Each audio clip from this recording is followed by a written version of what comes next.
North Dakota. Now, whenever you have military bases, there's activity.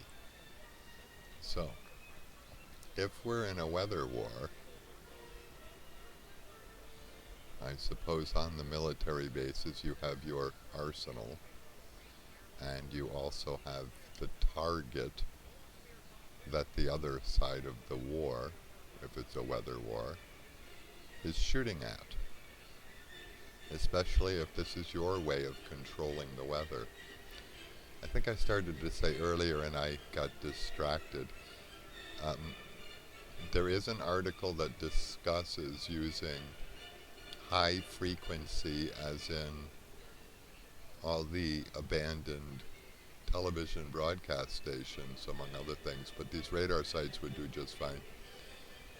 So the high frequency is used to help make the super low frequencies, ultra low, very low frequencies of HARP far more efficient. And the HARP, even though it's extremely low, it's a gigawatt of peak to peak, pulsed at a trillionth of a second. So it's pumping massive watts. And, although this may not make sense to anyone else, HARP is really an array of multi-beam dipole antennas.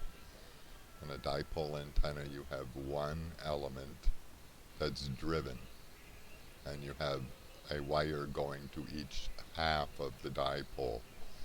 Behind it you have a reflector, a parasitic element. In front of it you have directors. They're also parasitic elements, and you can have more than one. You have one reflector and multiple directors. What HARP is doing is they're taking the ionosphere and they're striping it, and they're ionizing it, and they're making a virtual dipole antenna in the ionosphere to be able to channel the energy of the solar winds.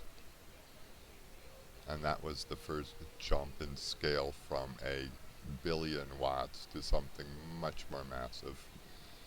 And the most recent ideas and research seem to show that it actually jumps another scale after that, which is why I'm racing this stuff through. Because I think they're playing with fire in a dynamite shed. See these little...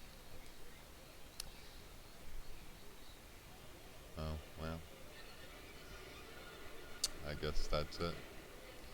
That was North Dakota. We'll go to South Dakota in a flash.